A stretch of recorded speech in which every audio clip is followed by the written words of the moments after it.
கேட்டு ஏன் போடல நீ?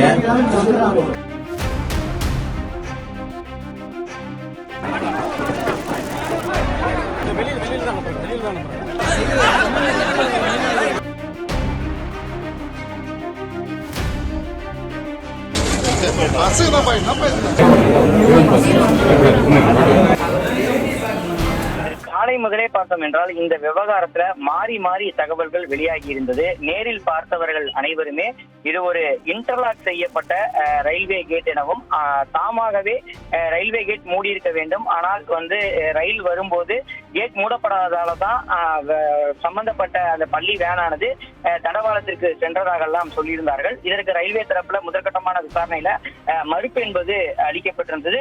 குறிப்பாக இந்த விபத்து நடைபெற்ற பகுதி என்பது கடலூர் மாவட்டம் கடலூர் மற்றும் ஆலப்பாக்கத்திற்கும் இடையே இருக்கக்கூடிய ரயில்வே லெவல் கிராசிங் 170 என்று குறிப்பிடப்பட்டிருக்கிறது. இந்த பகுதி என்பது மேனுவல் லாக்கிங் டெக்னிக் தான் இதில் பயன்படுத்தப்படுது. இதற்காக அங்கு ரயில்வே கேட் கீப்பர் ஒருத்தரும் நியமிக்கப்பட்டிருக்கிறார். பங்கஜ் சர்மா என்ற பெயர் கொண்ட நபர் அங்கே பணியாற்றி வருகிறார். இந்த சம்பந்தப்பட்ட இந்த ரயிலானது கடலூரில் இருந்து மயிலாடுதுறை நோக்கி செல்லக்கூடிய பயணிகள் ரயிலாக இருந்து வருகிறது. இந்த ரயிலானது வரும்போது சிக்னலின் அடிப்படையில அந்த பங்கஜ் சர்மா என்று இருக்கக்கூடிய அந்த லெவல் கிராசிங்கில் ஈடுபட்டு வரக்கூடிய அந்த பணியாளர் உடனடியாக கேட்டை மூடி இருக்க வேண்டும். ஆனால் சிக்னலின் அடிப்படையில அவர் கேட்டை மூடவில்லை என்றவும் தகவல்கள் என்பது வெளியாகி இருந்தது. இந்த விசாரணையின் அடிப்படையில தான் அந்த சம்பந்தப்பட்ட அந்த ரயில்வே ஊழியர் பங்கஜ் சர்மா பணி நீக்கம் செய்யப்பட்டதாக தகவல்கள் என்பது ரயில்வே தரப்புல வெளியிடப்பட்டிருந்தது. மேலும் மனித தவறு இதில் இருக்கிறதா என்பது தொடர்பான விசாரணையும் ரயில்வே துறை அதிகாரிகள் மேற்கொண்டு வராங்க. குறிப்பா இந்த விபத்தினால 2 பள்ளி மாணவர்கள் சம்பவ இடத்திலேயே உயிரிழந்திருக்கிறாங்க. மேலும் 3 படுகாயங்களோடு மருத்துவமனையில அனுமதிக்கப்பட்டிருப்பதன் காரணமாக அங்கு இருக்கக்கூடிய மக்கள் மற்றும் மாணவர்களுடைய பெற்றோர்கள் தன்னிச்சையாக வெகுண்டெழுந்து அந்த கேட் கீப்பர் பங்கஜ் சர்மாவை தாக்க முயன்றிருந்தாங்க. இதன் காரணமாக ஒரு பரபரப்பான ஒரு சூழல் என்பது ஏற்பட்டிருந்தது. இதற்கு மத்தியில தான் அந்த சம்பந்தப்பட்ட பங்கஜ் சர்மாவை பத்திரமாக மீட்டு ஒரு அறையில ரயில்வே அதிகாரிகள் அமர வைத்து அவரிடம் விசாரணையை துவங்கி இருக்கிறாங்க. குறிப்பா இவருக்கு சிக்னல் என்பது எப்போது வந்திருந்தது? குறிப்பா இந்த விபத்து என்பது காலை 7:45 மணிக்கு நடந்ததாக சொல்லப்படுகிறது. இவருக்கு அந்த ரயில் கேட்டை மூடுவதற்கு எப்போது சிக்னல் கிடைத்தது? இவர் எத்தனை மணிக்கு அந்த கேட்டை மூடினார்? 2க்கும் உண்டான அந்த கால அவகாசம் எவ்வாறாக இருந்தது? குறிப்பாக அந்த சம்பந்தப்பட்ட பணியில அவர் இருந்தாரா? அதே போல் பணியில் இருக்கும் பட்சத்துல இந்த வேன் எப்போது அந்த லெவல் கிராசிங்கை கடந்து தண்டவாளத்திற்குள் நுழைய முயன்றது என்பது தொடர்பான விசாரணை எல்லாம் ரயில்வே தரப்புல மேற்கொள்ளப்பட்டு வருகிறது.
கேட்டு ஏன் போடல நீ?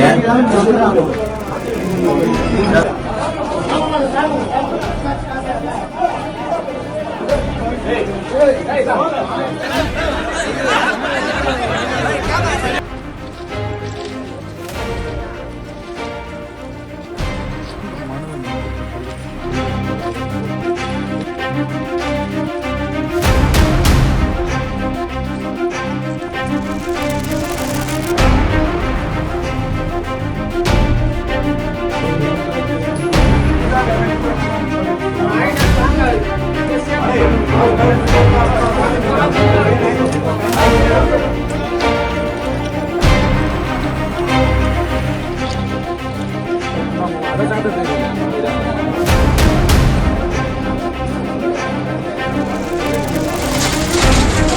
அசைதாமா என்ன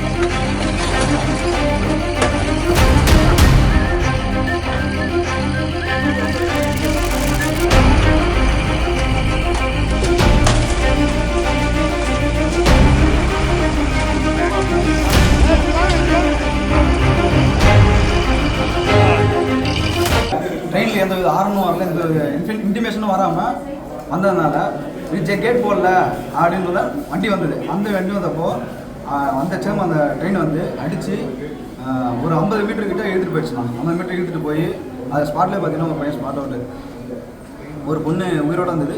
ஏற்றிட்டு வந்தோம். இது வந்து ஹாஸ்பிட்டலில் இறந்துச்சுன்னு சொன்னாங்க. ஒரு பையன் கொஞ்சம் சீரியஸாக இருக்கிறான், இன்னொரு பையன் ஓகே பரவாயில்ல, அவன் ட்ரீட்மெண்ட் போயிட்டு இருக்குது. அந்த வேனில் எத்தனை பேர்? வேனில் வந்து பார்த்தீங்கன்னா மொத்தம் 5 பேர் வந்தாங்கண்ணா. டிரைவர் சேர்த்து 5 பேர், பசங்க 4 பேர். காலை சுமார் 7:40 மணிக்கு விழுப்புரத்திலிருந்து மயிலாடுதுறை செல்லும் பேசஞ்சர் ட்ரெயின் வந்து இந்த செம்மங்குப்பம், அதாவது இது மேண்டு கிராசிங் தான். இந்த கிராசிங் பண்ணும் பொழுது அந்த ஸ்கூல் வேனு, அதாவது அந்த ஸ்கூல் வேனில் வந்து 4 குழந்தைகளும் ஒரு டிரைவர் இருந்திருக்காங்க. ஸோ அவங்க கிராஸ் பண்ணி போகும்போது அந்த ட்ரெயின் வந்து ஹிட் ஆயிடுச்சு. வண்டி வந்து டோட்டல் டேமேஜ். இடத்திலே வந்து ஒரு மாணவர் இறந்து விட்டார். தென் மற்ற 3 குழந்தைகளையும் அந்த டிரைவரும் வந்து நம்ம ஜிஹெச் கடலூரில் வந்து சேர்க்கப்பட்டுள்ளது. அதில் இப்பொழுது வந்து ஒரு மாணவி இறந்து விட்டதாக தகவல் கிடைக்கிறது. ஸோ மொத்தம் 2 பேர் வந்து இறந்ததாக தகவல். மேற்கொண்டு இது என்னன்றதை வந்து ரயில்வே துறையை சார்ந்தவர்களும் அந்த போலீஸும் வந்திருக்காங்க. விசாரணை நடைபெற்று வருகிறது. தவிர்க்க முடியாத தம்ப்நெயில்ஸ், கலக்கலான கண்டென்ட்ஸ், சினிமாவும் சீரியஸ் பிரச்சனைகளும், பல வருடங்கள் இடைவெளி கலகலப்பும் கைகலப்பும், ஏற்ற தெரிக்குதுனாலே டன்னு தான். பிரேக்கே இல்லாமல் பிரேக்கிங் நியூஸ் சொல்லும் தந்தி டிவி ஆப். இன்ஸ்டா தலைமுறை வரை இறங்கி அடிக்கும் தந்தி டிவியின் டிஜிட்டல் எக்ஸ்க்ளூசிவ். அது தண்ணிக்குள்ள போகும்போது ஹேங் ஆயிடுச்சு. உங்களுக்கு விஜய் சார் எந்த அளவுக்கு ரொம்ப பிடிக்கும்? Of course, Malayalis are huge Vijay sir fans. 2 பேருமே ரொம்ப பிடிக்கும் எனக்கு. தந்தி டிவி ஆப்பை இலவசமா டவுன்லோட் செய்யுங்க. ஃபாலோ பண்ணுங்க, சப்ஸ்கிரைப் பண்ணுங்க, என்ஜாய் பண்ணுங்க.